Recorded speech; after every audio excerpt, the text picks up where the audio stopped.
늦은 저녁, 부부가 길에서 말싸움을 하고 있습니다. 이날은 남편이 좋아하는 뮤지션 디마빌란의 콘서트를 보고 돌아가는 길이었어요. 아내는 나 이제 더 이상은 못 참아. 친오빠 집으로 갈래. 하면서 택시를 잡고 있었습니다. 잠시 뒤 두 사람은 바로 앞에 있는 레스토랑 CCTV에서 포착되는데요. 남편은 나가려는 아내를 강한 힘으로 압박하고 있었어요. 그리고 시간이 지날수록 이 폭력의 정도는 심해졌습니다. 이미 움직일 힘조차 없는 그녀를 강하게 걷어찼고 주먹으로 얼굴을 때리고 머리카락을 잡고 끌고 다녔어요. 남편의 폭행은 새벽부터 8시간이 넘도록 이어졌습니다. 몇몇 직원이 이 모습을 봤지만 상관없었습니다. 왜냐면 이 남성은 전직 경제부 장관이고 이 레스토랑은 사촌이 운영하는 가족 소유였거든요.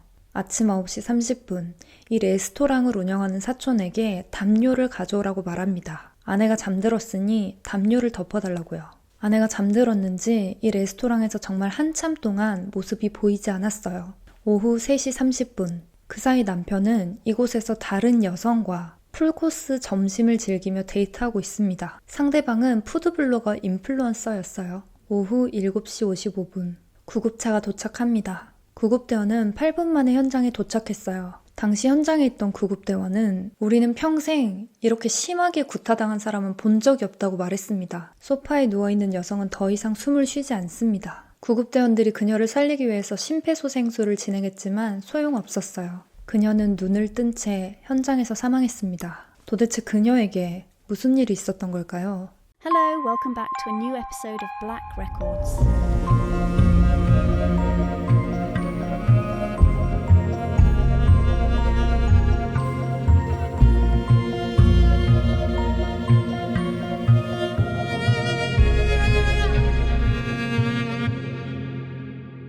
오늘 이야기는 아주 많은 세부사항이 있기 때문에 긴 이야기가 될 것 같아요. 시작하기에 앞서서 몇몇 진술과 인용문은 시간 관계상 요약되어 안내된 부분이 있음을 미리 안내해드립니다. 비신바 F는 단순한 가해자가 아닙니다. 그는 기자들을 돈으로 매수하고 CCTV가 있음에도 조작된 거라고 우기며 사망한 피해자의 명예를 실추시키고 거짓 뉴스를 퍼뜨리는 등 부와 권력을 이용해서 본인을 보호하고자 했어요. 실제로 이 사건이 관심을 덜 받았다면, 피해자의 가족들이 이 권력 앞에 박탈감을 느끼고 포기했다면 이 사건은 정의가 실현되지 못했을지도 모릅니다. 쿠안디크 비신바 F, 이 사람은 2016년 국가경제부 장관이었어요. 한때 국가의 경제를 손에 쥐고 통제하던 사람입니다.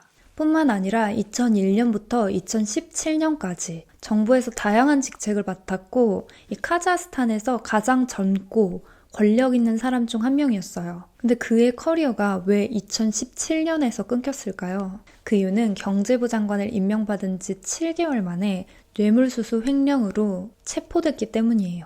무려 10억 탱게를 횡령했습니다. 한화로는 33억 원이에요. 이 일로 2018년 영원히 공직선거권을 박탈당했고 징역 10년을 선고받았습니다. 이 사건을 조사하다 보면 이 범죄자들이 본인의 형량보다 훨씬 일찍 가석방되는 경우가 있거든요. 이 비신바 F는 2019년 바로 다음 해에 가석방됩니다. 2년도 안 살고 나온 거예요. 이럴 때마다 이 세상이 범죄자를 살기 좋게 만드는 게 아닌가 싶습니다. 비신바 F를 조기 석방시킨 사람은 당시 카자흐스탄 대통령인 술탄 나자르바예프였어요. 특별 사면 조치로 이 감옥에서 2년도 안 돼서 조기 석방됐는데 이거 권력층 인맥으로 특혜받은 거 아니냐고 당시 국민들 사이에서는 크게 논란이 됐습니다. 그러던 어느 날 이 비신바 F가 점을 보러 가는데요. 이 심령술사가, 그러니까 무당이죠. 이 무당이 너는 점술가랑 결혼할 운명이다 이러는 거예요. 참고로 이 심령술사는 비신바 F가 평소에 본인의 고문이라고 생각하면서 이 무슨 일이 생길 때마다 의지하고 물어보는 사람인데, 이 무당은 주로 신내림이나 영적 교신을 중점으로 활동하고요. 점술가는 타로점을 보거나 이 사주풀이를 하는 사람을 말합니다. 어쨌든 이 말을 듣고 비신바 F가 내가 점술가랑 결혼한다고? 이러면서 갑자기 점술가한테 관심이 생깁니다. 그래서 인스타그램으로 막 점술가들을 찾아봤어요. 아니 근데 너무 예쁜 여자가 있는 거예요. 비신바 F는 그녀가 궁금해졌어요. 그래서 점성술 상담을 하고 싶습니다 라고 보냅니다. 그랬더니 그녀가 죄송합니다. 저는 여성만 받아요. 하면서 단호하게 거절했어요. 어라? 비신바 F는 이 여자에게 본능적으로 끌렸습니다. 비신바 F는 뭔가 갖고자 하면, 뭔가 원하면 꼭 이뤄내는 성격이었어요. 그날 이후로 비신바 F는 이 점술가 여자한테 계속 메시지를 보냈습니다. 하지만 그녀가 절대로 대답하지 않는 거예요. 비신바 F는 어떻게 해야지 이 여자한테 내 연락이 닿을 수 있을까 고민했어요. 그러다가 자신의 여자인 친구를 이용하기로 합니다. 비신바 F 친구가 그녀한테 점술가 상담을 받게 됐어요. 그리고 상담이 끝날 무렵에 그 점술가한테 이렇게 말합니다. 사실 제가 오늘 상담을 받은 이유는 저 때문이 아니에요. 제 친구가 있는데요. 진짜 한 번만 만나보면 이 사람이 얼마나 괜찮은 사람인지 알게 될 거라고. 그러면서 계속 만나봐달라고 부탁을 합니다. 이 친구가 너무 간절하게 부탁을 해서 이 점술가는 한 번만 만나보기로 합니다. 그녀의 이름은 살타나트 누케노바입니다.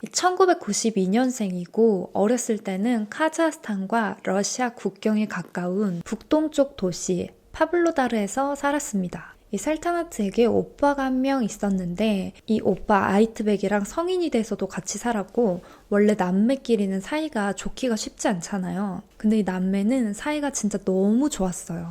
사실 이 살타나트 집안도 엄청 부유했습니다. 이 정치적으로 영향력이 있는 집안은 아니었지만 할아버지 때부터 자수성가한 집안이고 이 집에 10명의 자녀가 있었는데 한 사람도 빠짐없이 모두 다 성공한 삶을 살고 있었습니다. 이 살타나트 엄마는 살타나트를 피아노 전공으로 밀고 나가고 싶었어요. 그녀는 뭔가 이 암기하는 실력이 남달랐습니다.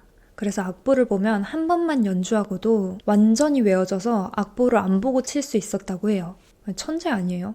제 딸이었으면 무조건 피아노로 밀고 나갔을 것 같아요. 살타나트한테 남다른 취미가 있었는데 그건 바로 사람들의 점을 봐주는 거였습니다.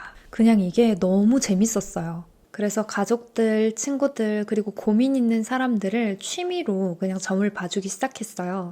아니 근데 살타나트가 진짜 너무 용한 거예요. 뭔가 이 살타나트랑 이야기하고 나면 고민이 해결되는 것 같고 마음이 편안했어요.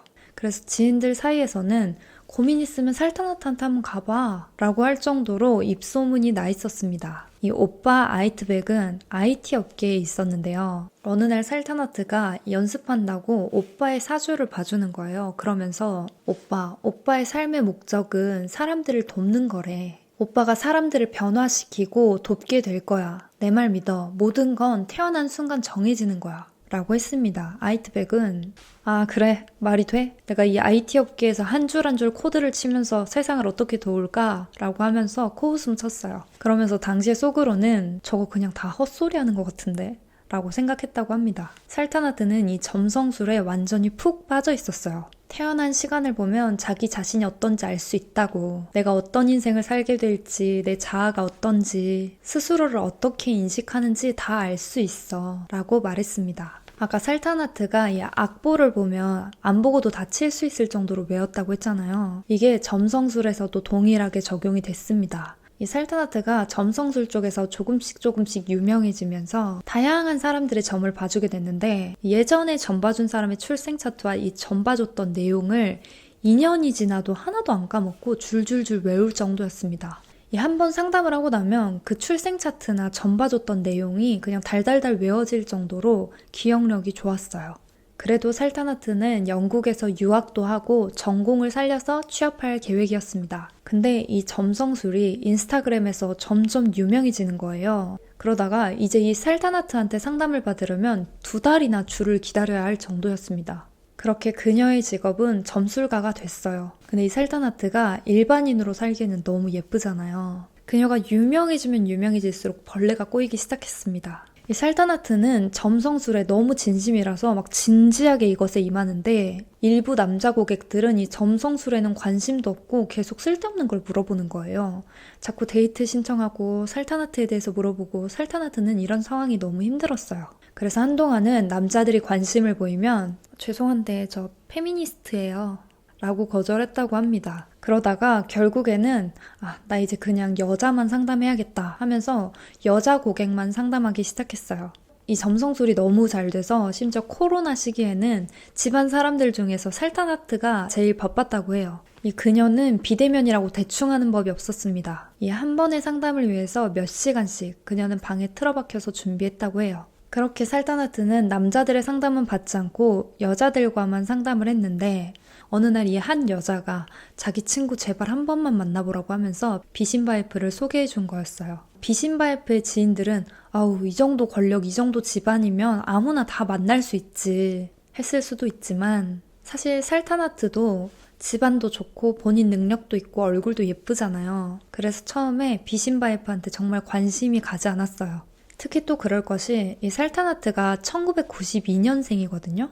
이 비신바에프랑 무려 12살 차이가 났고요. 비신바에프는 이미 3번이나 결혼을 한 상태였습니다. 물론 지금은 이혼했지만 3명의 부인과 4명의 아이들이 있었어요. 살타나트 주변 지인들은 당연히 야, 네가 너무 아깝다. 장관이고 뭐고 뭔 상관이야. 너는 훨씬 더 좋은 사람 만날 수 있어. 라고 했습니다. 근데 놀랍게도 살타나트는 나는 얼굴 안 봐.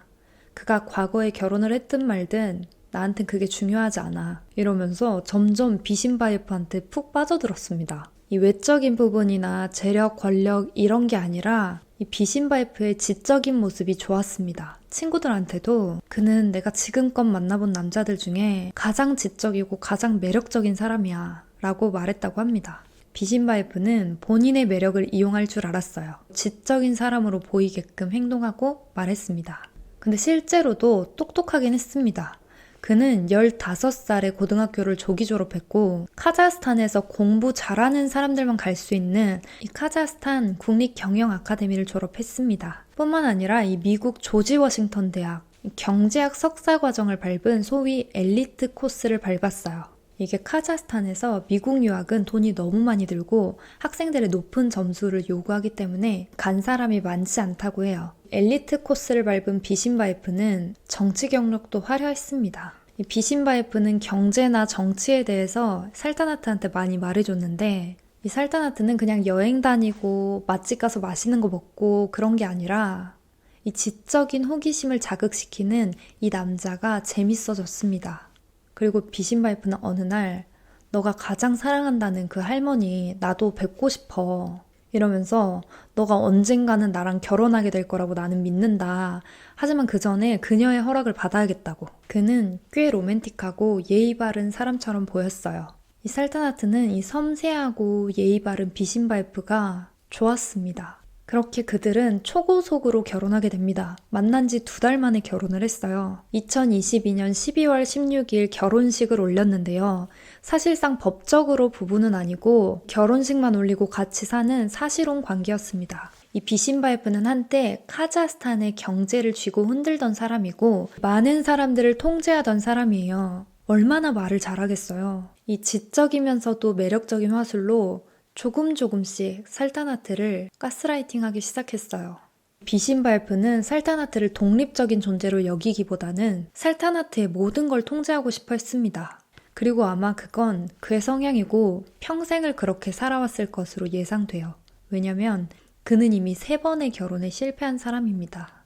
이 비신바에프의 집착과 통제에 관해서 말하자면 끝도 없는데 그 중에 몇 가지만 말하자면 이 살타나트를 감시했어요. 조금만 이렇게 핸드폰 보고 있어도 누구야? 지금이 몇 시인데 문자를 보내? 그러면서 자꾸 살타나트의 핸드폰도 보려고 했습니다. 그리고 이상한 질투가 있었어요. 이 살타나트가 상담할 때 남자는 안 받고 여자만 받잖아요. 그럼에도 불구하고 이 상담을 계속 문제 삼았습니다. 이 가스라이팅 하는 사람들은 문제가 아닌 걸 문제로 삼잖아요. 비신바에프는 살타나트한테 너는 너무 무분별한 사람을 많이 만나. 그 에너지를 나한테 써야지. 이러면서 살타나트의 직업 가지고도 그 출생 차트 보는 게 무슨 의미냐고 상담 좀 그만하라고 이런 일에서 뭐하냐 이러면서 핀잔을 줬어요.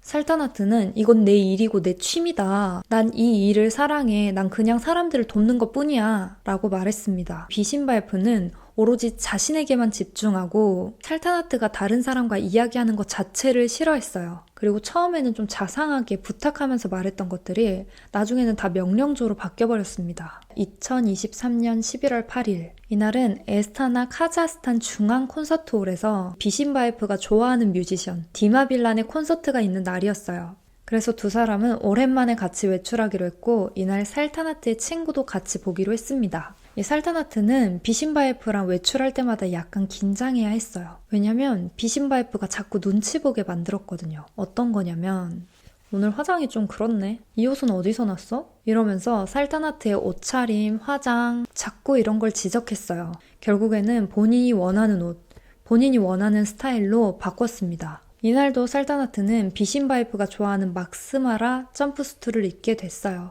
두 사람은 콘서트장에 딱 도착합니다. 근데 이 비신바에프가 갑자기 모르는 젊은 여자랑 막 이야기하더니 뺨에 입 맞추고 이 여자를 살타나트 부인이라고 소개하지도 않고 그대로 그냥 사라져버립니다. 이 살타나트를 쳐다도 안 보고 그냥 사라져버렸어요. 살타나트는 이 기분이 완전히 무너졌습니다. 그래서 친구들 앞에서 막 울기 시작했어요. 사실 친구들은 이미 이런 상황을 조금 알고 있었습니다. 이전에도 비신바에프가 살타나트를 속이고 바람피고 하는 일이 있었는데 이 눈앞에서 직접 그런 걸 보니까 얼마나 억장이 무너졌겠어요. 이 살타나트는 정말 어렸을 때부터 엄청 긍정적이었는데 살도 너무 많이 빠지고 너무 수척해져 있었어요. 친구들은 이런 건 진짜 사랑이 아니야. 우리가 도와줄게. 그런 말을 들을 때마다 살타나트는 아니야, 그는 내 전부야. 내가 그를 바꿀 수 있어. 이러면서 자신을 구하려고 하지 말라고 했습니다. 그리고 지금 이곳에서 살타나트는 울고 있었어요. 이 결혼 생활이 언제부터 잘못된 거였을까요? 비신바에프가 사라지고 40분 뒤에 돌아왔습니다. 근데 돌아왔는데 부인은 울고 있었어요. 근데 비신바에프는 이 상황이 좀 짜증나고 싫었나 봐요. 살타나트의 손을 강하게 잡아채면서 이 콘서트장을 나가버립니다. 그게 친구들이 본 마지막 살타나트의 모습이었어요. 살타나트와 비신바에프는 걷다가 바우 레스토랑 앞에 섰습니다. 길에서 큰 언쟁이 오가고 있었어요. 살타나트가 말했습니다. 나 이제 진짜 더 이상은 못 참아. 나 친오빠 집으로 갈래. 그러면서 택시를 부르려고 했는데 가려는 살타나트를 붙잡고 레스토랑으로 가자고 합니다. 두 사람은 바우 레스토랑 안으로 들어왔어요. 바우 레스토랑은 정부청사 건너편에 위치하고 있었기 때문에 평소에 이곳은 정치인들이나 고위 공직자들이 많이 방문하는 곳이었어요. 살타나트는 비신바에프랑 같이 있고 싶지 않았고 이곳을 벗어나고 싶었어요. 하지만 비신바에프는 살타나트를 막아서면서 압박했고 이 막아서는 비신바에프 때문에 집에 갈 수가 없었어요. 시간이 더 흘러서 새벽 1시가 됐습니다. 그녀는 너무 피곤해 보입니다. 비신바에프는 본인의 뜻대로 안 될 때마다 힘으로 밀어붙였는데 살타나트가 이야기할 때 본인을 안 보고 고개를 돌리려고 하자 이 담배를 쥐고 있는 손으로 강하게 그녀의 얼굴을 움켜잡습니다. 그리고 강제로 본인을 보게 만들었어요. 이곳에 살벌한 분위기가 감돌고 있습니다. 이 대부분의 CCTV가 삭제돼서 중간에 어떤 일이 있었는지 알 수는 없었지만 그로부터 6시간 뒤 오전 7시 16분 그들은 아직도 레스토랑 안에 있었습니다. 이 영상에 포착된 살타나트는 나체에 검은색 패딩만 걸치고 있었어요. 앞서가는 비신바에프, 뒤에서 살타나트가 걸어가고 있었는데요. 갑자기 비신바에프는 그녀의 머리카락을 세게 쥐고 바닥으로 내쳤습니다. 그녀가 알몸이었다는 사실을 여기서 알 수 있었어요. 이 바닥에 내쳐지면서 패딩이 열렸습니다. 이 살타나트는 차가운 바닥에 나체로 쓰러져 있어요. 잠시 어떻게 할지 고민하던 비신바에프는 아주 강하게 자신의 오른다리를 들어서 살타나트를 걷어찹니다. 1번, 2번, 3번, 4번. 정말 있는 힘껏 발로 차서 본인도 중심을 잡기 힘들 정도였어요. 살타나트는 공격을 막을 수도 없었습니다. 그리고 이번에는 이 누워있는 살타나트의 머리카락을 움켜쥐더니 그대로 누워있는 그녀를 강하게 들어 올립니다. 그녀는 몸을 잘 가누지도 못하는 상태였어요. 비신바에프는 이 살타나트를 벽에 강하게 밀어붙이고 벽에 머리를 부딪히게 합니다. 그리고 주먹으로 그녀의 얼굴을 정확히 가격했어요. 정말로 이 인간이 어떻게 될지는 생각 안 하고 있는 힘껏 내려쳤습니다. 얼마나 강하게 쳤냐면 이 코뼈가 부러졌는데 그 부러진 수준이 아니라 코가 산산조각이 날 정도였습니다. 이 몸을 못 가누는 그녀를 자꾸 강제로 일으켜서 발로 걷어차고 계속해서 폭행했습니다. 그러다가 이제 그녀의 머리카락을 잡고 질질 끌고 다니기 시작했어요. 너무 심하게 맞은 그녀는 움직일 수도 없었습니다. 그냥 축 늘어져서 그저 그 공격을 받아낼 수밖에 없는 상태였습니다. 이 순간 비신바에프는 그녀의 고통과 그녀가 어떻게 될지는 전혀 상관하지 않는 것 같아 보였어요. 이 비신바에프가 살타나트의 머리카락을 잡고 질질 끌었고 살타나트는 무릎이 꿇려진 채로 질질 끌려갔어요. 그렇게 CCTV에 보이지 않는 화장실 쪽으로 사라졌습니다. 오전 9시 30분, 이 비신바이프가 이 레스토랑의 주인인 사촌에게 연락합니다. VIP룸으로 담요 좀 가지고 와. 그리고 10시쯤 사촌이 이곳에 도착했어요. 살타나트는 VIP룸 소파에 누워있는 상태였습니다. 비신바이프는 잠들었으니까 담요 좀 덮어놔줘 라고 합니다. 이 사촌은 살타나트가 나체로 있었기 때문에 예의상 이 실눈을 뜨고 이렇게 담요를 덮어줬다고 합니다. 살타나트가 그냥 한두 대 맞은 게 아니라 얼굴이고 몸이고 피가 정말 많이 묻어 있었을 거고 얼굴 뼈가 부러졌잖아요.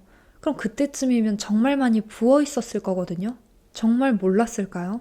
근데 심지어 나중에 증언할 때 그때 담요 덮어주러 갔을 때 살타나트 살아있었다. 코 고는 소리를 내가 들었다고. 그래서 깊이 잠들었나 보다. 그럴 수 있지. 라고 생각했다고 합니다. 2시간 뒤 12시 비신바이프가 사촌한테 또 한 번 문자를 보냅니다. CCTV 싹 다 삭제해. 그리고 진짜 삭제했는지 확인하려고 15분 뒤에 보안실로 직접 내려갔습니다. 이때도 사촌은 둘이 뜨밤을 보내가지고 영상을 삭제하려고 하나 보다 이러면서 영상을 다 지웠다고 해요. 저는 이 말을 믿지 않지만 어쨌든 그렇게 나중에 법정에서 증언합니다. 그리고 이 비신바이프는 사촌한테 살타나트의 핸드폰을 주면서 나가서 여기저기 좀 돌아다니라고 합니다. 그러면서 이 아이트백이 살타나트가 여기 너무 오래 머문 거 알면 의심할 거라고. 빨리 핸드폰 가지고 나가 이럽니다. 이 아이트백은 살타나트의 친오빠이고 평소에 살타나트를 많이 보호했습니다. 그래서 그들은 의심받지 않으려고 살타나트 핸드폰을 가지고 나가서 평소에 자주 다니는 헬스장도 가고 아파트 주변도 막 돌아다녔어요. 마치 살타나트가 살아서 움직이고 있는 것처럼요. 그녀는 심한 폭행 뒤에 VIP룸에서 죽어가고 있었어요. 비신바이프는 당장 911에 전화해야 합니다. 어디론가 전화를 걸었어요. 그리고 아내가 깨어나질 않아. 깨워서 몇 걸음이라도 걸어보게 하려고 했는데 일어나질 않네. 어떻게 해야 되지? 괜찮을까? 전화기 너머로 차분한 목소리가 들립니다. 그냥 자는 거예요. 괜찮습니다. 하지만 병원에 한번 데려가 보세요. 안 돼. 병원엔 데려가고 싶지 않아. 직접 확인해줘. 그녀를 봐봐. 우리 술 먹고 조금 싸웠는데 그녀가 괜찮은지 확인하고 싶어. 라고 했어요. 괜찮아요. 그녀는 정신이 돌아올 겁니다. 이 말을 하는 사람은 다름 아닌 무당이었어요. 아니 아내 직업 보고는 이런 거 맞춰서 뭐하냐고 의미 없다고 하면서 평소에 본인은 이 무당의 말을 전적으로 의지했습니다. 비신바이프는 그녀가 아직 의식이 있다고 생각하나요? 라고 물었고 무당은 그럼요. 그녀의 뇌가 피곤한 거예요. 내일이면 깨어날 겁니다. 그녀가 깨고 나면 모든 것이 정상적으로 돌아올 겁니다. 라고 말했어요. 살타나트는 얼굴 전체가 부어 있었어요. 이 얼굴뿐만 아니라 몸 곳곳에 타박상 그리고 찢어져서 피가 났고 뼈가 부러지고 몸이 성한 곳이 없이 누가 봐도 정말 괜찮지 않은 상태였어요. 오후 3시 30분 마지막으로 그녀가 CCTV에 포착되고 8시간이 흘렀습니다. 이 레스토랑의 다른 CCTV에서 비신바이프가 보여요. 한 여성과 스페셜 코스 요리를 즐기고 있는데 그 여자는 살타나트가 아니라 어떤 한 인플루언서였어요. 두 사람은 식사를 즐겼고 식사가 끝나고 일어났습니다. 그리고 비신바이프는 여전히 레스토랑에 머물러 있어요. 잠시 뒤에 띠링 문자가 왔어요. 당신 장미향이 나요. 아까 그 인플루언서가 비신바이프에게 보낸 문자입니다. 사촌에게 비신바이프는 내 무당이 그러는데 살타나트 곧 깨어날 거래. 뇌가 쉬고 있는 중이라고 했어. 이렇게 말하면서 또 어디론가 문자를 보내고 있었습니다. 그리고 이번엔 그 인플루언서가 아니라 줄리아라는 여성이었어요. 줄리아 뭐해? 시간 있어? 방금 속눈썹 했는데 시간 있어. 어디서 볼까? 자, 비신바이프는 도대체 왜 아내를 911에 신고하지도 않고 병원에 데려가지도 않고 계속 이곳에 방치하고 있는 걸까요? 이날 레스토랑에는 특별한 일정이 있었는데요. 블라디미르 푸틴, 러시아 대통령 대표단이 카자흐스탄에 도착했고 이 레스토랑의 VIP룸에 방문할 예정이었습니다. 바우 레스토랑이 정치인이나 고위 공직자들이 많이 방문한다고 했잖아요. 특히 국제적인 외국 지도자가 방문했을 때 더 철저히 보완했는데 그럴 때면 이 안팎으로 수백 명의 경호원들이 배치가 되고 이 먹는 음식들은 독극물 검사까지 했어요. 푸틴이 방문하기로 해서 이 아내를 병원에 데려갈 수 없었다고 말합니다. 푸틴이 이곳에 방문하기 전에 아내를 깨워서 스스로 걸어나가게 해야 했어요. 푸틴이 오기까지 시간이 계속 다가오는데 살타나트는 계속 일어나지 않았습니다. 사촌한테 한 번 더 전화해요. 스멜링 솔트 좀 사오라고. 이 스멜링 솔트가 뭐냐면 암모니아 흡입제인데 이 정신을 확 깨우거나 의식을 깨울 때 사용된다고 합니다. 이 냄새가 강렬해서 뇌를 자극시키고 즉각적인 반응을 유도하기 때문에 운동선수들이 많이 사용한다고 해요. 비신발프는 이 스멜링 솔트를 이용해서 살타나트를 깨우려고 했습니다. 그래서 이 아래쪽에 냄새를 맡을 수 있도록 스멜링 솔트를 발랐어요. 하지만 그녀는 정신을 차릴 수가 없었습니다. 자, 푸틴 대통령이 오후 6시에 이곳을 방문할 예정이었는데요. 이곳의 일정이 결국 취소됐고 그제서야 비신발프는 구급차를 부릅니다. 그때 시간은 저녁 7시 55분이었어요. 이들은 지금 24시간 가까이 이 레스토랑에 머물러 있는 겁니다. 너무 많은 시간이 지났어요. 구급대원들이 8분 만에 이곳에 도착했고 이미 심장이 멎은 살타나트에 심폐소생술을 하고 있었어요. 근데 이 심폐소생술을 하는 동안에 사촌이랑 비신발프가 이 방 구석에 서서 둘이서 막 이야기하고 있는 거예요. 하다못해 이 구급대원들이 방해되니까 나가달라고 합니다. 남이 이렇게 죽어 있어도 그렇게 못 있을 것 같은데 지금 자기 부인이 이렇게 죽어 있는데도 크게 신경 쓰지 않았습니다. 구급대원이 왔을 때 이미 살타나트는 사망한 상태였어요. 살타나트는 병원 근처에 가보지도 못하고 사망했습니다. 자, 이런 폭력은 하루아침에 일어나지 않습니다. 처음에 소리 지르고 그 다음에 욕하고 물건 집어 던지고 물건 부시고 그러면서 몸을 한번 툭툭 치다가 나중에 결국 이게 폭행으로 되고 폭행이 점점점 심해지죠. 살타나트는 언제부터 이런 폭행에 시달리고 있었을까요? 오빠 아이트백은 유난히 살타나트를 챙겼잖아요. 아주 어릴 때 살타나트가 5살 때인데요. 바로 앞에서 살타나트가 차에 치이는 걸 본 적이 있어요. 어린 아이트백의 머릿속에 그게 너무 충격적이었는지 그때부터 무의식적으로 살타나트를 보호하려는 강박이 생겼습니다.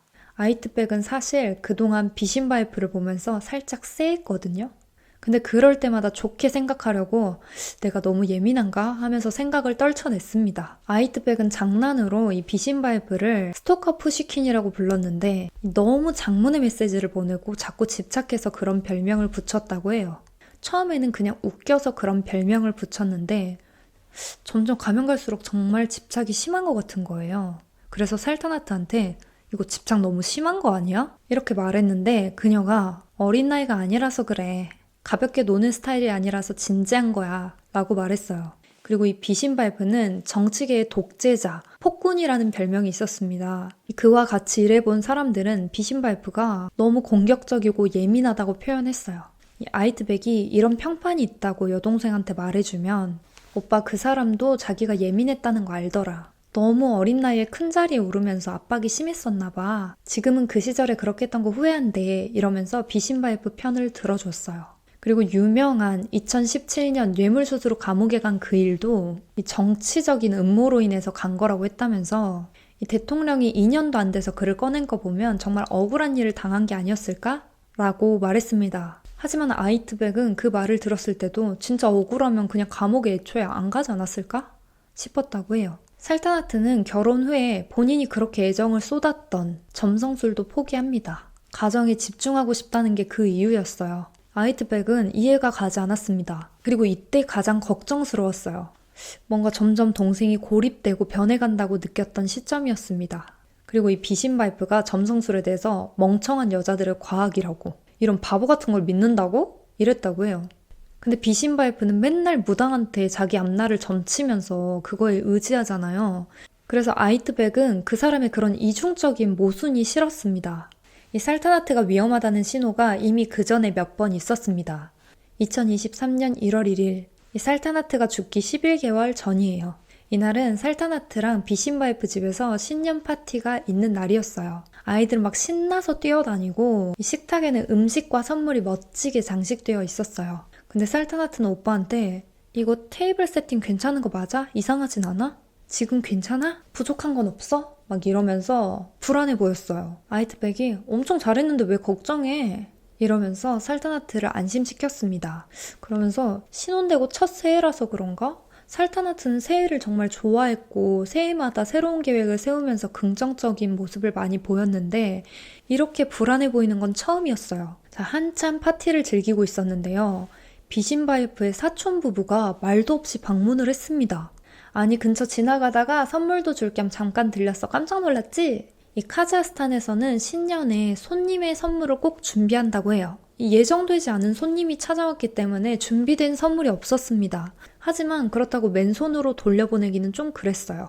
살타나트는 자기 방으로 가서 뭐 줄 거 없나 이러면서 막 뒤지다가 한 번도 안 쓴 향수를 봅니다. 그리고 심지어 선물 포장도 되어 있었어요.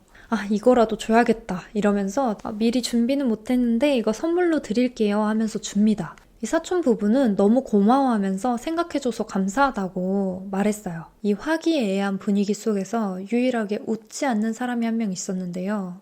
비신바에프였습니다. 그는 그 모습을 보자마자 막 폭발할 듯 부들부들 거렸습니다. 그거 내가 준 거잖아. 너는 감히 내가 준 선물을 다른 사람한테 지금 주는 거야? 내가 너한테 준 건데? 내 기분은 전혀 신경 안 써? 갑자기 분위기가 싸해졌어요. 살타나트도 그리고 선물을 받은 사촌도 민망해졌습니다. 에이, 왜 그래? 그냥 향수잖아. 주변에서 분위기를 풀려고 이렇게 말했지만 소용없었어요. 비신바이프는 더 소리치면서 감히 내 선물을 다른 사람한테 줘? 그럴 거면 차라리 버려! 이러면서 난리를 쳤습니다. 분위기가 험난해지자 이 비신바이프 부모님까지 말렸어요. 근데 비신바이프는 자기 부모님한테도 참견하지 말라고 성질 냈습니다. 살타나트는 그저 고개를 숙이고 있었어요. 그냥 이 시간이 지나가기를 기다리고 있었습니다. 아이트백은 그 모습을 보면서 부모님도 말리지 못하는 그의 폭발적인 성격이 걱정스러웠어요. 하지만 이날 친구들이랑 미리 약속해놓은 자리가 있어서 일어나야 했습니다. 살타나트가 걱정돼서 발이 떨어지지가 않았어요. 그런 아이트백을 보고 살타나트가 에이 괜찮아 빨리 가. 아이트백이 무슨 일 있으면 바로 전화해. 알았지? 살타나트는 알았다고 걱정하지 말라고 저 정도면 거의 다 끝난 거라고 말했습니다. 2023년 3월 20일 살타나트가 사망하기 8개월 전입니다. 이 아이트백이 퇴근하고 핸드폰을 딱 열었는데 부재중 전화랑 이 문자가 엄청 많이 와 있었습니다. 무슨 일이지? 하면서 핸드폰을 보는데 눈에 확 띄는 사진이 있었어요. 살타나트가 얼굴에 멍이 들어있는 사진을 보낸 거예요. 이게 무슨 시술해서 멍이 들거나 어디에 확 부딪혀서 멍이 든 게 아니었어요. 이건 명백히 맞은 멍이었습니다. 그러면서 살타나트는 아무것도 묻지 말아줘. 나중에 다 설명할게. 라고 문자를 보냈어요. 아이트백은 너무 놀라고 막 화가 나서 살타나트한테 전화를 했고 살타나트는 전화를 받지 않았어요. 동생이 어디 있는지 아이폰으로 위치 추적을 해서 보는데 집에 있는 거예요. 그래서 바로 차를 타고 살타나트의 집으로 갑니다. 그리고 가는 동안 비신바이프한테 전화를 걸었어요. 여보세요? 살타나트한테 지금 무슨 일이냐고. 근데 비신바이프가 태연하게 그냥 남자끼리 와서 이야기합시다. 이러는 거예요. 아이트백은 그 태도에 더 화가 났어요. 그리고 그 집에 도착했을 때도 비신바이프는 별일 아닌 것처럼 행동했습니다. 아이트백이 살타나트 어디 있냐고 하니까 비신바이프가 귀찮다는 듯이 몰라. 이럽니다. 아이트백이 여기 있잖아. 내 핸드폰으로 지금 위치 추적 다 했다고. 여기 있다고 뜬다고. 어디 있냐고 살타나트. 비신바이프는 없는데? 라고 합니다. 아이트백이 직접 확인해야겠다고 이 아파트 안으로 들어가서 방을 막 다 뒤졌어요. 근데 진짜 이 집 어디에도 살타나트가 보이지 않았습니다. 비신바이프가 이건 우리 가족 문제야. 네 문제 아니야. 라고 말했고 아이트백이 내 동생 얼굴에 도대체 멍이 왜 들었냐고 물어봅니다. 그랬더니 비신바이프가 우리 일에 끼어들지 말라고. 살타나트는 이제 내 가족이고 내 아내다. 이러면서 둘은 그때부터 치고받고 막 밀치고 싸우고 난리가 났어요. 집에 있는 유리가 깨질 정도로 몸싸움이 있었습니다. 아이트백은 이 비신바이프의 엄마한테 전화를 걸었어요. 당신 아들이 지금 살타나트를 폭행했다고. 그리고 지금 그녀가 어디에도 없다. 사라졌다. 라고 말했습니다. 그러다가 문득 이 아파트 아래층에 이 엄마의 집이 있다는 게 생각났습니다. 본능적으로 거기에 살타나트가 있을 거라는 생각을 했어요. 그래서 바로 그 아래층으로 내려갑니다. 이 문을 막 두드리면서 안에 있냐고 문 열어달라고 하는데 아무 인기척도 없었어요. 어쨌든 위치 추적에서 이곳에 있다고 하니까 이 안에 있는 게 분명해 보였습니다. 이 문이 열리지 않자 아이트백이 문을 쿵쿵 발로 있는 힘껏 찼습니다. 한참을 그렇게 하다 보니까 문이 열어졌어요. 부서졌습니다. 그리고 그곳에 살타나트가 있었는데 살타나트는 마치 내일의 희망이 없는 것 같은 눈빛이었습니다. 그동안 평생 살면서 본 살타나트의 모습이 아니었어요. 그리고 심지어 이 멍 있잖아요. 이 사진에서는 이 멍이 파랬거든요. 근데 이곳에서 보니까 살타나트의 멍이 갈색으로 빠져 있었습니다. 그러니까 이 아이트백한테 보낸 사진이 며칠 전의 사진이었다는 뜻이고 그 이후로 쭉 여기에 갇혀있는 것 같이 보였습니다. 짐 싸. 여기서 당장 나와. 아이트백이 말했고 살타나트는 나 안 가. 내가 해결할 거야 오빠. 오빠 내 인생이야. 내 결혼이고. 제발 나 안 떠날 거야 라고 합니다. 아이트백은 이러다가 제가 너 죽일 수도 있는 거라고 말했지만 소용없었어요. 살타나트는 오빠한테 사랑한다고 미안하고 고맙다고 하면서 보냅니다. 아이트백은 이날 그냥 집에 돌아올 수밖에 없었어요. 하지만 이날 마음속 깊이 동생을 꼭 데리고 나와야겠다고 생각했습니다. 빨리 살타나트가 나와서 살 수 있도록 아파트도 구해주고 심리 상담도 받게 해야겠다고 생각했어요. 아이트백이 이 방법 저 방법 써봤지만 살타나트는 너무 완강했습니다. 정말 본인이 이 관계를 바꿀 수 있다고 믿었어요. 문제는 이 아이트백이 왔다 간 후에 비신바이프가 살타나트가 오빠한테 멍사진을 보냈다는 걸 알게 됐다는 거예요. 비신바이프는 자기 아내 살타나트한테 옷을 다 벗으라고 시켰고 굴욕적인 사진과 영상을 남겼습니다. 이게 협박용으로 이런 영상을 남긴 거예요. 아니 와이프인데 협박용 영상이 필요한 건 뭐고 그거를 남긴다고 생각하는 게 정상이에요? 이 살타나트가 초기에 벗어날 수 없었던 이유는요. 살타나트의 가족의 사랑을 보고 배웠기 때문이에요. 살타나트 아버지가 독립운동하다가 감옥에 잡혀간 적이 있었는데 그 3년 동안 살타나트 엄마가 단 한 번도 아빠의 곁을 벗어나지 않고 이 묵묵히 그 자리를 지키면서 사랑해줬다고 해요. 그런 걸 보면서 살타나트는 지금 이 사랑도 묵묵히 지켜야 할 때라고 이런 시련쯤은 견뎌야 한다고 생각했어요. 하지만 상대방을 고립시키고 집착하는 건 사랑이 아닙니다. 이 살타나트가 비신바이프에게서 벗어나려고 아무 시도도 안 한 건 아니었어요. 이 몇 번의 사건들을 겪으면서 이제 진짜 이건 아니다 라고 생각해서 무려 8번이나 탈출을 계획했습니다. 하지만 결국 다시 돌아왔어요. 어떻게 이렇게 된 걸까요? 비신바이프가 자기랑 결혼하고 모든 것을 그만두게 했잖아요. 그러면서 온전히 자기만 바라보게 만듭니다. 첫 번째로 일을 그만두게 하면서 경제적인 지배를 했고 끊임없이 세뇌시켰어요. 나는 너 없이 살 수 없어. 내가 원래 이런 사람이 아닌데 네가 유일하게 내 인생을 바꿔놨어. 너 때문에 내가 변했어. 이러면서 본인은 원래 망가지고 더 안 좋은 사람인데 살타나트가 자기 마음을 녹이고 있다고. 조금만 더 인내심을 가지고 기다리면 자기는 좋은 사람이 될 거라고. 그러면서 자기는 하루하루 더 나아질 거라고 희망을 심어주면서 세뇌했어요. 근데 비신바이프는 이렇게 말하다가도 바로 몇 분 뒤에 폭발할 듯이 화내고 폭력적으로 변해서 이 살타나트를 언제나 불안하게 만들었어요. 그리고 또 이 아이들을 이용했습니다. 이 4명의 자녀가 살타나트의 애들은 아니잖아요. 근데 넌 이 아이들의 엄마야. 아이들이 너를 얼마나 좋아하는지 알지? 근데도 나를 떠날 수 있겠어? 이렇게 죄책감을 심어주면서 모성애를 자극했습니다. 그리고 평소에 이야기할 때 이혼한 여자는 실패한 인생이라고 막 말했는데 본인은 이혼을 3번이나 했잖아요. 그냥 이 사람 자체가 모순 덩어리입니다. 하지만 그의 이런 끊임없는 쇠뇌가 내가 이 사람을 바꿀 수 있어. 이 사람은 나 없이 살 수 없어. 그를 변화시키는 건 나야. 라고 생각하게 만들었습니다. 아이트백과 친구들이 이런 상황을 이해하고 그녀를 빼내려고 했어요. 아이트백은 그냥 우리 집에 들어와서 살아라. 너를 다시 한번 생각해라. 예전의 네 모습을 떠올려라. 너 지금 행복한 거 맞냐고 끊임없이 물었지만 그럴 때마다 살타나트가 나는 이혼하면 진짜 끝이라고. 이 비신바이프가 사랑하는 법을 잘못 배워서 그렇다고 자기를 사랑하는 게 맞다고 합니다. 사실 실제 이 부부 사이는 밖으로 비춰지는 것보다 훨씬 심각했거든요. 이 비신바이프는 살타나트를 여러 방면에서 통제를 했는데 특히 이 잠을 못 자게 통제했습니다. 근데 특히 고문 중에서도 수면 고문이 정말 최악이잖아요. 이 잠을 안 자면 사람이 판단력도 흐려지고 정말 이상해지거든요. 비신바이프는 매일 밤마다 이 잠을 잘 수 없게 본인의 이야기를 계속 끊임없이 했고 별의별 얘기를 다 하면서 살타나트를 못 자게 괴롭혔습니다. 그리고 그러다가 살타나트가 졸거나 잠이라도 자면 막 불같이 화를 냈어요. 조는 것도 못하게 했습니다. 아니 어떻게 조는 거를 맘대로 할 수가 있겠어요.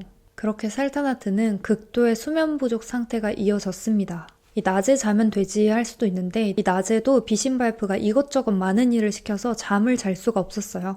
그리고 이 비신바이프는 화내는 포인트가 남달랐는데요. 이 절대 화가 안 나야 되는 부분에서 화를 내고 없는 말을 지어내고 없던 일을 상상하고 맞다고 할 때까지 계속 우겼습니다. 살타나트는 잘못하지 않아도 아무것도 하지 않아도 그냥 잘못한 사람이 되어 있었어요. 한 번은 살타나트가 깊은 잠에 빠졌는데 이 한밤중에 살타나트를 막 깨우더니 야동을 보여주면서 이거 얼굴은 안 나왔는데 너랑 몸이 좀 비슷한데 이거 너 아니야?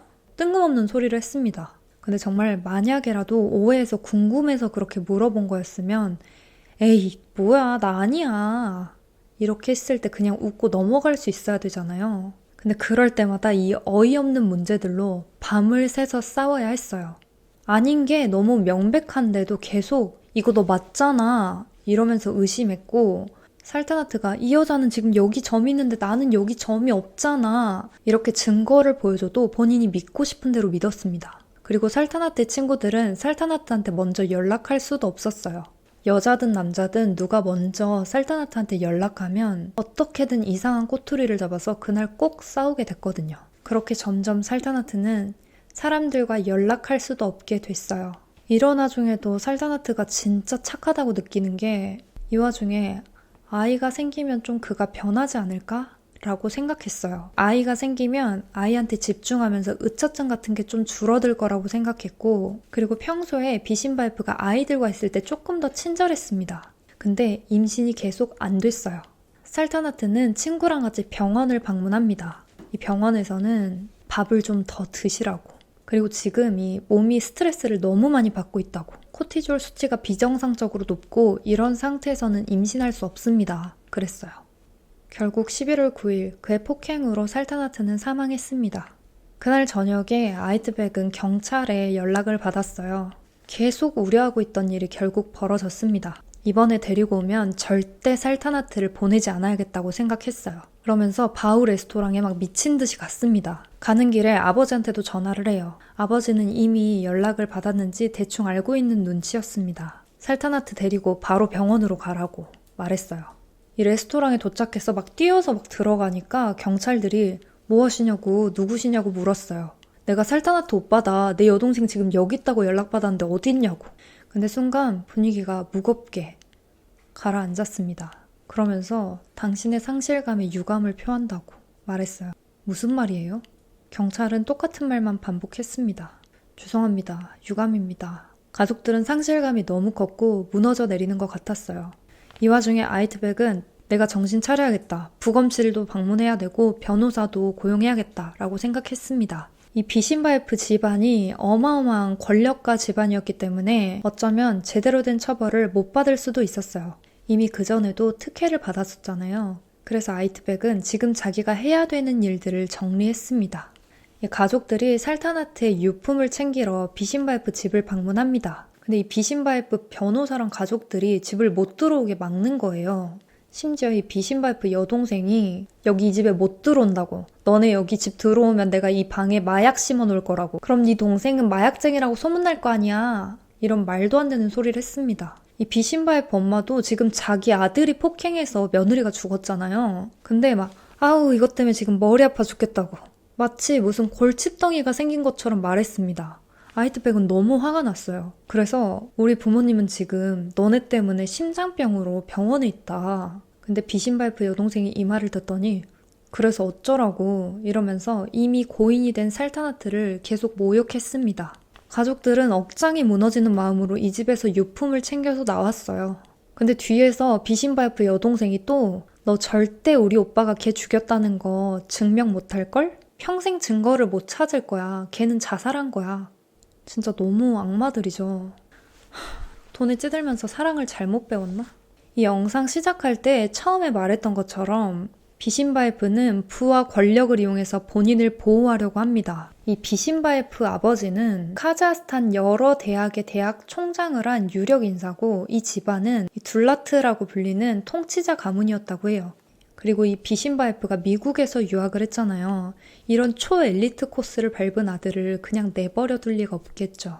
아주 여러 가지 방법을 씁니다. 처음에는 이 살타나트가 스스로 죽은 거고 이 벽에 머리를 박는 등 평소에도 이상한 자해를 많이 했다. 그리고 지금은 변기에 머리를 부딪혀서 죽은 거라고 했어요. 기자들을 돈으로 매수해서 마치 피해자의 잘못인 것처럼 뉴스를 장식합니다. 이 살타나트는 정신이 불안정하기 때문에 자살 가능성이 있다. 살타나트의 가족들이 비신바이프를 모함한다. 이런 가짜 뉴스들을 SNS나 뉴스로 퍼뜨렸어요.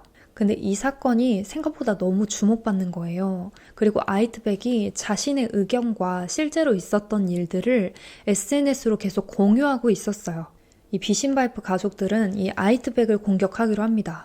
이 엄청난 재력을 이용해서 아이트백이 소아성애자라고 자기 아이들을 성추행했다고 가짜뉴스를 퍼뜨려요. 근데 이걸 믿는 사람도 있었습니다. 이게 소문이나 여론들은 진짜 말도 안 되게 퍼지기도 하잖아요. 정치인들은 이 여론을 만드는 사람입니다. 이 집안 사람들은 정말 어마어마했어요. 이때 한 사람의 폭로로 이 문제가 잠잠해집니다. 비신바이프는 자녀가 4명이 있었는데 첫째 아내와 아들을 1명 낳고 두 번째 아내와 3명의 아이들을 낳습니다. 성추행을 당했다는 그 대상이 둘째 와이프랑 낳은 아이였거든요. 근데 이 두 번째 아내 나짐이 나섭니다. 그녀는 이거 진짜 싹 다 거짓말이라고, 우리 아이는 성추행 당한 적 없고 아이트백은 무고하다라고 주장해요. 그러면서 그들이 이제 살타나트의 죽음까지 조작하려고 한다고. 거짓말로 살타나트의 죽음을 조작하고 이제는 그녀의 가족들까지 무너뜨리려고 하는 거라고 인스타그램에 자신의 공식적인 입장을 발표했어요.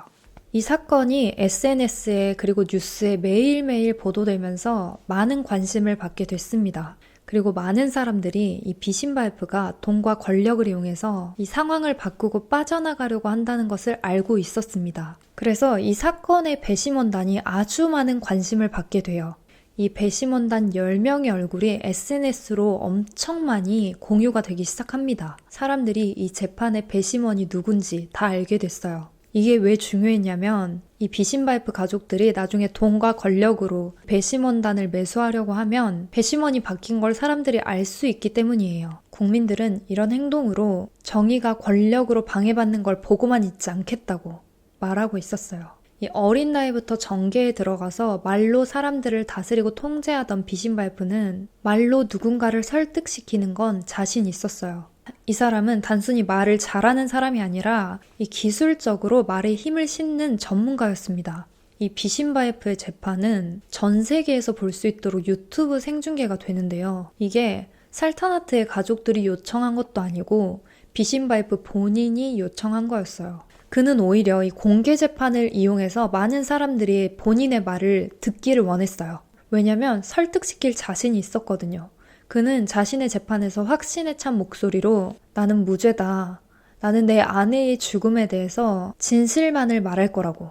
나는 아내를 너무 사랑했기 때문에 어리석은 행동을 저지를 이유도 없고 실제로도 그렇지 않았다고. 이 아내의 죽음은 안타깝지만 본인 스스로 한 결정이고 난 너무 억울하다. 이건 누군가가 나를 정치적으로 담그려고 꾸미는 음모라고 말했습니다. 말도 안 되는 주장 같지만 그는 정말 차분하게 그렇게 전달하고 있었습니다. 비신바이프 주장은 이랬어요. 그날 밤에 바우 레스토랑에 가서 둘은 술을 마셨고 아내가 화장실에 갔다. 근데 그녀가 넘어졌다고. 넘어지면서 변기에 머리를 부딪혔고 그녀가 몸을 잘 가누지 못했는데 피곤해서 소파에 그대로 잠들었고 일어나 보니까 그녀가 사망해 있었다. 여러분, 저는 그저 제 이야기를 들려주고 싶습니다. 저는 이런 끔찍한 비난에 직면해 있어요. 저는 진실만을 말하겠습니다. 이 모든 게 진짜처럼 들렸어요. 근데 아내랑 술을 마셨다고 하는데 와인잔 그리고 와인병에 그 어디에도 아내의 지문은 없었거든요. 그래서 같이 먹었는데 왜 아내 지문은 없냐 이러니까 그건 역시 조작된 증거라고. 자기는 지금 말했다시피 정치적인 함정에 빠져있다. 나는 아내를 절대 죽이지 않았습니다. 라고 해요. 도대체 누가 왜 당신을 정치적으로 담그려고 하냐고. 비신바이프는 사실 아내가 정말 유명한 사업가와 불륜 중이고 그는 카자흐스탄 억만장자다. 포브스 리스트에도 오른 사람이고 그의 이름은 레베크라고 합니다. 그날 밤에 아내가 그 사실을 털어놓으면서 나 사실 레베크랑 잤다고. 자기는 충격받았지만 아내를 위로하려고 했다. 하지만 아내는 결국 죽음을 선택한 거라고 재판에서 말했어요. 이렇게 그가 말도 안 되는 주장을 할 수 있는 이유는 CCTV를 모조리 삭제했기 때문이겠죠? 그는 계속해서 무죄를 주장했어요. 하지만 부검 결과는 다른 말을 하고 있었습니다. 이 살타나트는 얼굴과 머리에 아주 심한 부상이 있었어요. 이 실수로 한 번, 두 번 부딪힌 수준이 아니었고 아까 말했던 것처럼 그녀의 코는 그냥 부러진 게 아니라 산산조각 나 있었습니다. 그녀의 얼굴, 귀, 턱 모두 깊은 찰과상이 있었고 두피도 여기저기 찢어져 있었어요. 그리고 가장 중요한 건 이날 하루의 실수쯤으로 여길 수 없는 증거가 있다는 사실인데요. 아마도 그녀가 사망하기 한 달 전쯤에 생겼을 것으로 예상되는 뇌출혈이 있었습니다. 이건 이미 그녀가 10월에도 심한 폭행을 당했음을 의미했어요.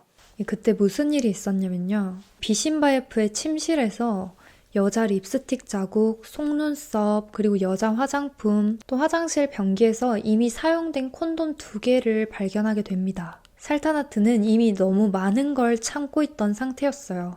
이번엔 정말 떠나기로 마음 먹습니다. 그리고 비신바예프에게 마지막 편지를 씁니다. 뭐라고 썼냐면 이번에 나 정말 떠날 거라고. 더 이상 너를 사랑하는 감정도 남아있지 않다. 너를 구하려고 하지 않을 거고 더 이상 너를 구할 수도 없다고. 너는 네 배신에 대해서 나한테 사과조차 하지 않았어. 너는 언제나 모든 걸 내 탓으로 돌렸고 나보고 정신병원에 가라고 했잖아. 너의 가족과 네 무당은 늘 내 뒷담만 하고 아무도 내 말을 들어주지 않았다고 하면서 그녀는 더 이상 너랑 함께 할 수 없다는 메시지를 남겼습니다. 하지만 결국 그녀는 그를 떠날 수 없었습니다. 2024년 4월 23일 사건이 일어난 지 6개월 후에 다시 법정에 섰어요. 그리고 영상이 공개됩니다. 분명히 다 삭제했는데 어떻게 CCTV가 있냐? 이 CCTV 복구로 삭제되지 않은 일부 영상이 남아 있었던 거예요. 그리고 추가적으로 이 수사관들은 비신바예프 핸드폰에서 12개의 영상을 더 발견했습니다. 영상이 대중들한테 공개되진 않았는데요. 법정에서 재생됐어요. 그리고 사람들은 오디오로 들을 수는 있었습니다. 이 아이트백과 가족들은 이 영상을 보고 정말 가슴이 무너져 내렸습니다. 영상 속에서 살타나트는 나체에 패딩만 걸치고 있었고 비신바예프가 머리채를 잡고 있었어요. 눈은 부어서 거의 뜨지 못하는 상태였고요. 온몸에 피가 묻어 있었습니다. 그러면서 계속 살타나트한테 나는 진실을 듣고 싶은 거라고. 너 레베카랑 잤어? 그 사람이랑 잤잖아. 뭔 년아 이러면서 거짓말하지 말라고 계속 때렸습니다. 살타나트는 이미 앉아있기도 힘들어 보였어요. 기진맥진한 목소리로 말했습니다. 비신바예프는 잤다고 말하라고 윽박질렀어요. 돈이 필요했어? 살타나트는 아니 돈이. 그럼 그 남자랑 잤어? 살타나트는 그냥 이 상황이 끝나길 바랬어요. 언제나 그랬습니다. 원하는 말을 해주지 않으면 항상 끝나지 않았어요. 이 비신바예프 핸드폰에 있던 12가지의 영상에도 외도를 인정하라고 강요하는 영상들이었습니다. 영상이 너무 잔인해서 공개될 수 없었어요. 이 모든 게 전 세계로 생중계되고 있었습니다. 처음 자기 주장과 다르게 영상이 증거로 나와버렸잖아요. 그럼에도 그는 무죄를 주장합니다. Ваш честь, этого не может быть, да? Я помню, что такого вообще не могло быть. 12 видео, да? И я хотел бы просто посмотреть. Да, конечно, Насколько сейчас. я понимаю, там просто наложен мой голос и... 이렇게 명확한 증거가 있는데도 그는 이건 정치적 함정이라고. 그럼 저 영상은 어떻게 설명할 거냐 이랬더니 이 모든 건 조작된 거고 저 영상은 딥페이크로 만들어진 거라고 주장합니다. 딥페이크라고 주장하니까 경찰들은 이 영상이 조작된 영상인지 검사했습니다. 그리고 결과는 직접 다 촬영된 영상이었어요.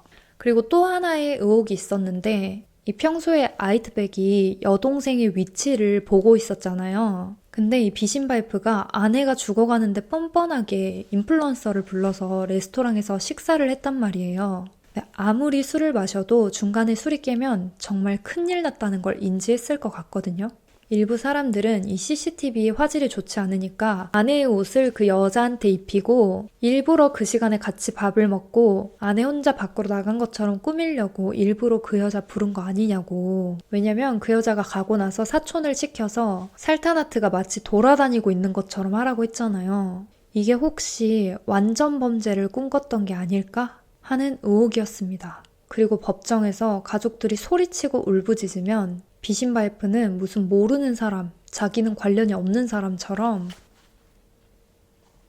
이렇게 쳐다보고 무시했습니다. 마치 이 슬픔이 자기랑은 관련이 없는 것처럼요. 비신바이프는 정말 조금도 죄를 뉘우침이 없었어요. 그냥 사람들을 통제해서 자기 편으로 데려오고 자신의 명성을 지킬 생각뿐이었습니다. 그는 정말 사람 목숨을 파리처럼 여기는 사람이에요. 없던 일을 만들어내고 이미 고인이 된 피해자를 모욕하고 본인의 결백을 주장했습니다. 아마 평생 그래왔던 것처럼 당연히 무죄를 받을 거라고 생각했던 것 같아요. 하지만 사람들의 관심으로 배심원단을 돈으로 매수할 수 없었고 전 세계로 생중계해달라던 본인의 재판에서 지우지 못한 증거들이 사실을 밝혔습니다. 이 확실한 증거들이 나와버리자 비신바이프랑 변호사는 폭행 사실은 인정하는데 그게 사망의 직접적인 원인이라고 단정 지을 수 없기 때문에 단순 폭행 및 과실치사라고 주장합니다. 이게 카자흐스탄 폭행법이 좀 약하거든요. 이 가정폭력 같은 경우에도 단순 폭행으로 들어가기 때문에 당시 법의 취약점을 공략한 거였어요. 이런 그의 주장은 많은 사람들의 분노를 일으켰습니다. 사람들은 21년도에 폐지됐던 그 사형제 부활하라고 소리쳤어요. 살타나트는 구급차가 도착했을 때 이미 사망한 지 6시간에서 8시간 정도가 지난 것으로 추정됐고 머리 외상과 뇌 손상 그리고 목이 졸린 흔적도 발견됐습니다. 5월 13일 쿠안디크 비신바이프는 징역 24년을 선고받았습니다. По совокупности преступлений путем частичного сложения наказания окончательно назначить Бишимбаеву 24 года лишения свободы. 그의 일을 도운 사촌도 징역 4년을 선고받았어요. И назначить ему наказание 4 года лишения свободы. Отбывание лишения свободы Байжанову назначить в учреждении. 그리고 살타나트의 죽음은 사회에 의미 있는 변화를 만들었습니다. 이 카자흐스탄은 매일 400명이 넘는 사람들이 가정폭력을 당하고 매년 수십 명의 사람들이 폭행으로 사망합니다. 폭행에 대한 처벌이 너무 낮은 나라예요. 이 사건 이후 이 법 개정을 요구하는 청원서에 15만 명이 서명했고요. 4월 15일 가정폭력과 아동학대에 대한 처벌을 대폭 강화시키는 새로운 법안이 통과됐어요.